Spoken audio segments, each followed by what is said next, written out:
teman-teman, kembali lagi di channel Kelas Bimbel. Nah, kali ini kita akan membahas lagi mengenai pengetahuan umum. Sebelumnya, terima kasih yang sudah dukung channel ini. Bagi yang belum subscribe, silahkan subscribe terlebih dahulu. Nyalakan loncengnya, like dan komen video ini agar channel ini terus berkembang dan bermanfaat. Nah, kita langsung ke soal yang pertama. Gerakan yang dilatar belakangi Konferensi Asia Afrika di Bandung pada tahun 1955 adalah A. GNB, B. ASEAN, C. MEA, D. PBB, E. OPEC. Nah, ini pembahasannya. Jadi latar belakang didirikannya gerakan non-blok, ya kan? Itu dia yang pertama ketegangan antara blok barat dan blok timur.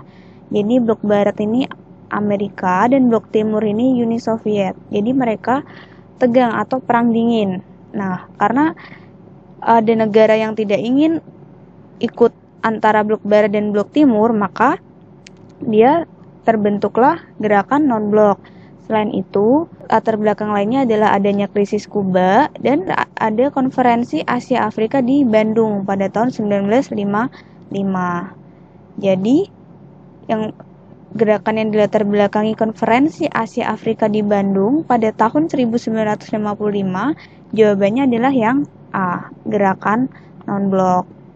Nah, tips bagi kalian untuk belajar PU, kalian harus sering-sering latihan soal, karena semakin banyak latihan soal, kalian semakin banyak wawasan tentang pengetahuan umum. Kalian bagi yang mungkin sudah punya buku-buku latihan soal, buku-buku untuk masuk Polri bisa dibaca-baca ulang. Yang kedua, belajarnya kalau misalnya kalian belajar soal, itu kalian jangan hanya menjawab dan kemudian mengisi gitu aja. Tapi kalian harus juga pahami agar kalian tetap ingat, karena kalian mempelajari banyak soal. Jadi kalau kalian hanya ini jawabannya ini, itu ada peluang untuk lupa gitu. Jadi kalian harus pahami dan ingat-ingat soalnya ketika kalian belajar PU. Lanjut lagi, Indonesia adalah negara penghasil minyak. Oleh karena itu, Indonesia masuk menjadi salah satu anggota OPEC atau Organization Petroleum Exporting Countries. Pada saat OPEC didirikan, mempunyai tujuan antara lain A. Menghimpun negara-negara produsen dan pengekspor minyak, B. Memenuhi kebutuhan minyak bagi negara-negara anggota, C. Menghemat penggalian sumber alam minyak, D. Meningkatkan produksi minyak anggotanya, E. Terjadinya persaingan antar anggotanya. Nah, jadi tujuan didirikannya OPEC ini itu ada dua tujuan. Yang pertama tujuan ekonomi. Tujuannya apa? Untuk mempertahankan harga minyak dan menentukan harga sehingga menguntungkan negara-negara produsen. Jadi dia agar harga minyak itu tetap stabil dan bisa menguntungkan negara-negara produsen pengekspor minyak. Nah, yang kedua untuk tujuan politik, yaitu menghimpun negara-negara produsen dan pengekspor minyak. Jadi para negara yang mengekspor minyak itu bisa jadi punya organisasi agar lebih mudah. Kemudian yang kedua mengatur hubungan dengan perusahaan-perusahaan minyak asing atau pemerintah negara-negara konsumen. Nah, berarti kita lihat jawabannya berarti adalah yang A, yaitu menghimpun negara-negara produsen dan pengekspor minyak, ya. Sama dengan ini. Lanjut ke soal berikutnya. Menurut Konvensi Wina tahun 1969, tahap-tahap perjanjian internasional meliputi. Nah, jadi menurut Konvensi Wina itu, tahap perjanjian internasional ada 3. Yang pertama, dilakukan perundingan atau negotiation. Yang kedua, setelah perundingan udah fix, dilakukan penandatanganan atau signature. Nah, kalau udah dilakukan penandatanganan baru dilakukan pengesahan sehingga bisa diberlakukan perjanjian tersebut setelah dilakukan pengesahan. Berarti jawabannya perundingan, penandatanganan, pengesahan, yaitu jawabannya adalah yang A. Pada teks proklamasi paragraf kedua, Muhammad Hatta mengusulkan mengenai, nah jadi ini ya teks proklamasi. Nah kita lihat dia terdiri dari 2 kalimat ya, ini sampai titik, ini kalimat pertama. Nah kalimat pertama ini dia tuh buah pemikiran Ahmad Subarjo. Nah baru yang kalimat kedua, yang ini itu pemikiran Muhammad Hatta. Nah, di sini pertanyaannya, teks proklamasi paragraf kedua, berarti yang ini ya, yang hal-hal yang mengenai pemindahan kekuasaan dan lain-lain diselenggarakan dengan cara seksama dan dalam tempo yang sesingkat-singkatnya. Berarti tentang pemindahan kekuasaan, pengalihan kekuasaan, berarti jawabannya adalah yang B. Nah, untuk tambahan, jadi teks ini awalnya ditulis oleh Insinyur Soekarno. Nah, setelah ditulis tangan oleh Insinyur Soekarno, ada beberapa kata-kata yang diubah seperti ini, hal-hal, awalnya hal 2. Dan tempo, ini awalnya tempo ya kan. Nah, setelah perubahan itu kemudian baru diketik oleh Sayuti Melik gitu. Jadi awalnya ditulis tangan oleh Soekarno. Jadi ini udah ketikan naskah Sayuti Melik. Nah lanjut, pada pelaksanaan politik luar negeri bebas aktif, salah satu prinsipnya adalah, nah kita lihat, jadi politik luar negeri bebas aktif itu ada 6 prinsip ya kan. Menjalankan politik damai, tidak ada ya di pilihan ini. Menjalin persahabatan dengan segala bangsa, atas dasar saling menghargai dengan tidak mencampuri soal susunan dan corak pemerintahan negara masing-masing. Kita lihat tidak ada juga.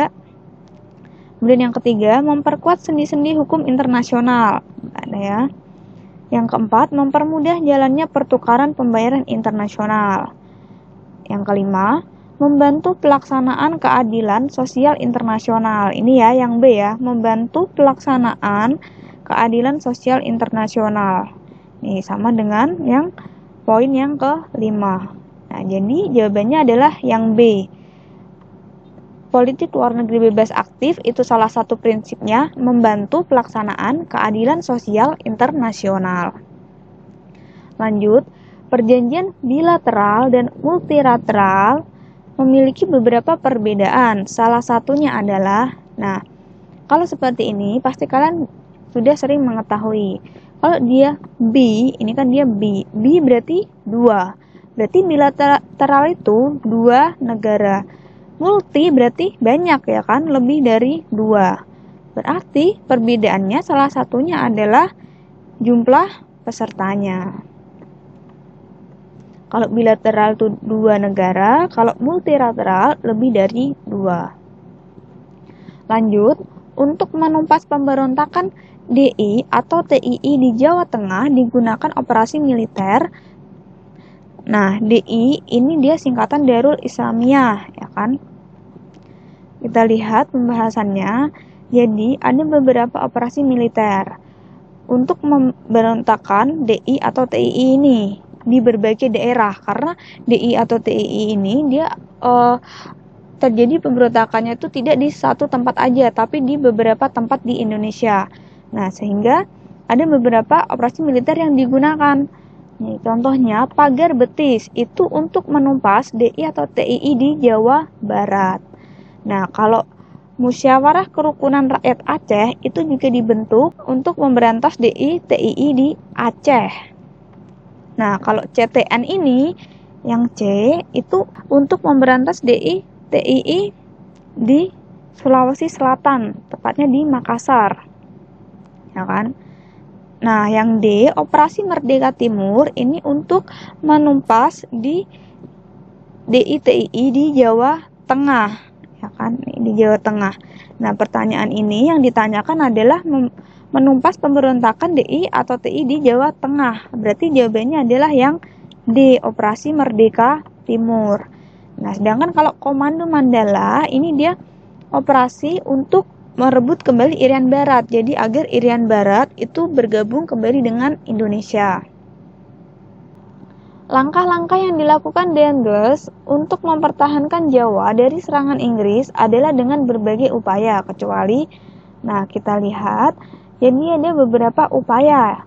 Yang pertama, meningkatkan jumlah tentara dengan jalan mengambil dari berbagai suku bangsa di Indonesia. Berarti yang A benar ya, memperbanyak jumlah tentara. Karena yang ditanyakan kecuali, berarti kita cari yang salah. Membangun pabrik senjata di Semarang dan Surabaya. Nah, ini yang C berarti benar ya. Kemudian membangun pangkalan armada di Anyer dan Ujung Kulon. Ya, terus kemudian membangun jalan raya dari Anyer hingga Panarukan. Berarti ini yang D benar ya, membangun jalan raya dari Anyer sampai Panarukan. Kemudian membangun benteng-benteng pertahanan. Nih yang B ya. Berarti yang B benar. Berarti yang tidak benar itu adalah yang E. Mewajibkan penduduk pribumi memasok beras ke benteng-benteng.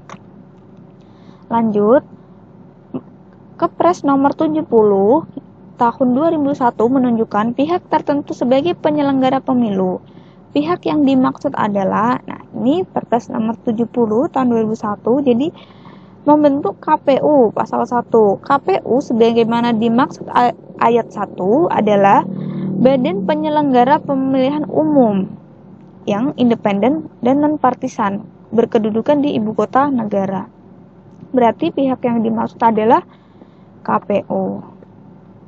Pemerintahan oleh seorang penguasa yang bertindak secara sewenang-wenang yang sangat jauh dari cita-cita tentang keadilan disebut, kita lihat, jadi tirani itu kekuasaan yang digunakan sewenang-wenang. Nah, soal ini dia soalnya penguasa yang bertindak secara sewenang-wenang.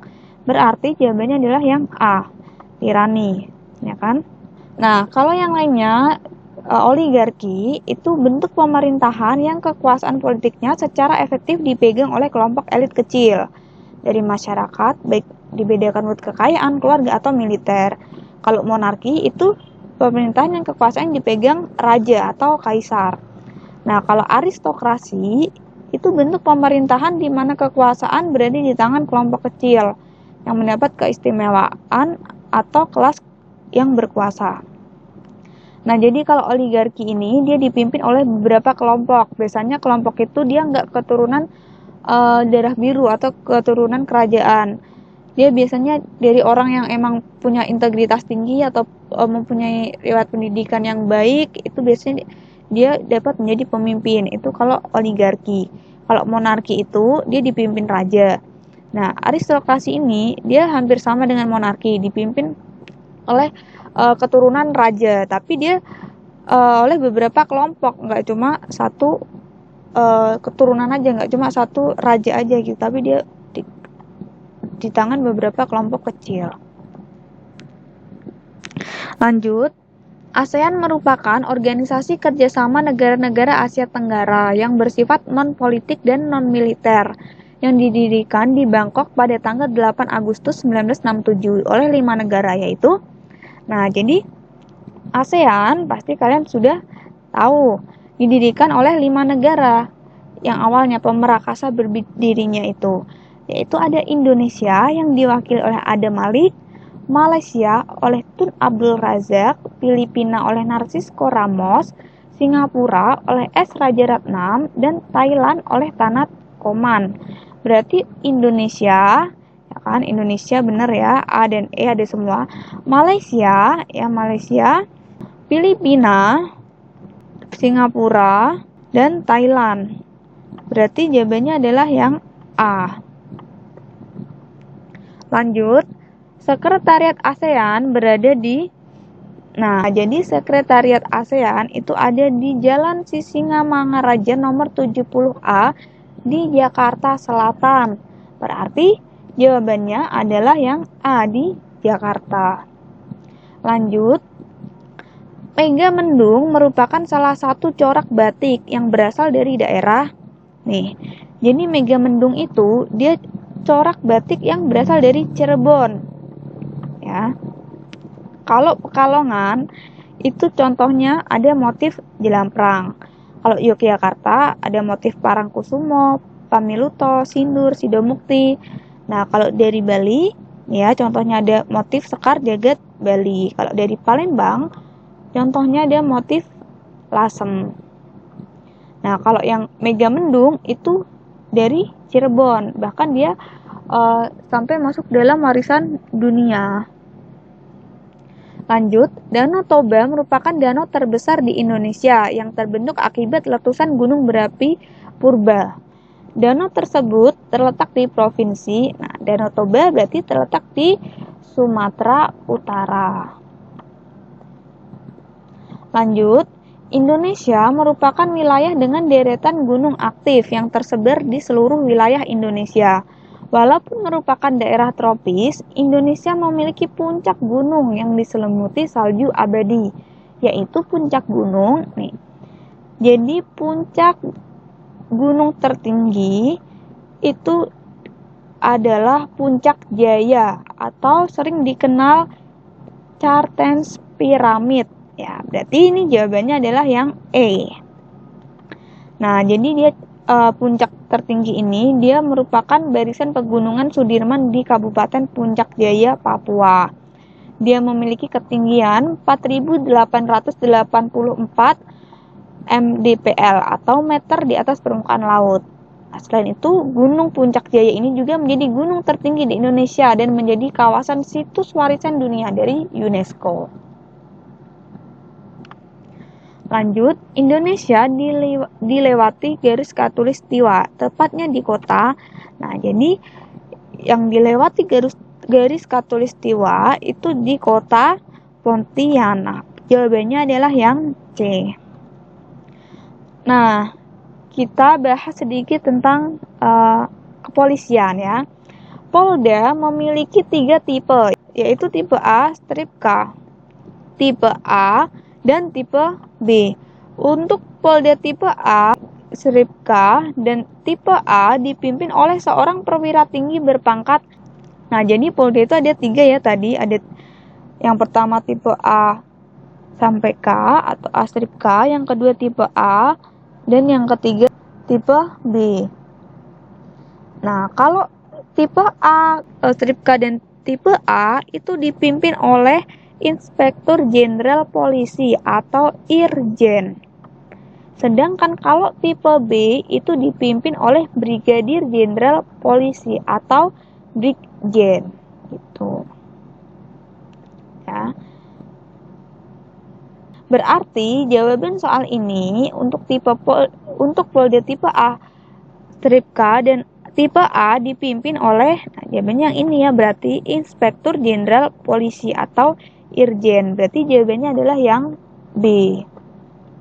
Lanjut, perisai yang ada dalam logo Polri mengandung makna. Nah, ini ya logo Polri. Bisa kalian pahami ya kan, kalau bisa dihafalkan. Jadi logo Polri ini dia yang pertama dari perisainya ini. Perisainya itu bermakna pelindung rakyat dan negara ya kan. Nah, soal ini yang ditanya perisainya. Perisai berarti dia jawabannya adalah yang A, perlindungan rakyat dan negara. Kemudian pancaran obor ini ya, pancaran obornya ini itu dia melambangkan penegasan tugas Polri. Di samping memberi sesuluh atau penerangan juga bermakna penyadaran hati nurani masyarakat agar selalu sadar akan perlunya kondisi Kamtibmas yang mantap. Nah, kemudian tangkai padi dan kapas ini ya yang di sampingnya ini. Apa artinya? Dia menggambarkan cita-cita bangsa menuju kehidupan adil dan makmur, ya kan ya kuncinya. Nah, sedangkan 29 daun kapas dengan 9 putik dan 45 butir padi merupakan suatu pernyataan tanggal pelantikan Kapolri pertama, yaitu tanggal 29 September 1945. Nah, jadi kalian harus ingat-ingat ya, di dalam padi dan kapas itu dia terdapat 29 daun kapas, 9 putik, dan 45 butir padi. Yang artinya dia 29 September 45, yaitu pelantikan Kapolri pertama. Siapa? Jenderal Polisi Raden Said Sukanto Cokrodiatmojo. Ya, bisa kalian ingat-ingat. Kemudian 3 bintang. Ini ya, bintang yang atas ini. Apa maknanya? Maknanya adalah Tribrata, yaitu pedoman hidup Polri. Nah, sedangkan warna hitam dan kuning adalah warna legendaris Polri. Kemudian warna hitam adalah lambang keabadian dan sikap tenang mantap, ya kan? Lanjut, bentuk logo Polri yang menggambarkan cita-cita bangsa menuju kehidupan adil dan makmur. Nah, tadi ya masih ingat, dia adalah tangkai padi dan kapas, ya. Ini pembahasannya. Tangkai padi dan kapas menggambarkan cita-cita menuju keadilan yang adil dan makmur. Nah, tadi yang ada penjelasannya tadi yang 29 September 1945 pelantikan Kapolri pertama sesuai dengan jumlah padi dan kapasnya. Lanjut nih. Umur pensiun bagi anggota kepolisian yang memiliki keahlian khusus dan sangat dibutuhkan dalam tugas kepolisian dapat dipertahankan sampai dengan dia ada di pasal 30, ya kan? Yang di pasal 2, usia pensiun maksimum anggota kepolisian itu 58 tahun, ya kan? Nah, tapi bagi anggota yang memiliki keahlian khusus dan sangat dibutuhkan dalam tugas kepolisian dapat dipertahankan sampai dengan 60 tahun. Jadi kalau dia punya tugas khusus itu sampai 60 tahun, ya kan? Nah, pertanyaan ini yang ditanyakan adalah yang memiliki keahlian khusus, berarti sampai 60 tahun. Jawabannya adalah yang E. Nah, pelaksanaan ketentuan sebagaimana dimaksud dalam ayat 1 dan 2 diatur lebih lanjut dengan peraturan pemerintah. Nah, peraturan pemerintahnya ini ya, masih sama. Dia batas usia maksimum 58 tahun dan kalau khusus itu dia tadi 60 tahun. Nah, keahlian khusus itu apa yang dimaksud? Nah, ini ya, yang dimaksud keahlian khusus yang pensiun sampai 60 tahun itu ada identifikasi, laboratorium forensik, komunikasi elektronika, sandi, penjinak bahan peledak, kedokteran kehakiman, pawang hewan, penyidikan kejahatan tertentu, dan navigasi laut atau penerbangan. Jadi ini keahlian khusus ini dia yang pensiun sampai 60 tahun. Nah, oke, lanjut ke soal yang terakhir. Surat pemberitahuan perkembangan hasil penyidikan atau SP2HP merupakan hak bagi pelapor. Dalam SP2HP di sisi pojok kanan atas tertera kode yang mengindikasikan keterangan A1 sampai A5. Keterangan yang berarti SP3 ditandai dengan kode.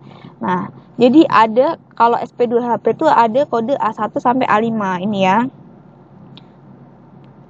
Nah, A1 sampai A5 itu apa aja? Nah, kalau A1 itu perkembangan hasil penelitian laporan. Nah, dia masih penelitian ya, kata kuncinya. Kalau A2 perkembangan hasil penyelidikan, ya kan?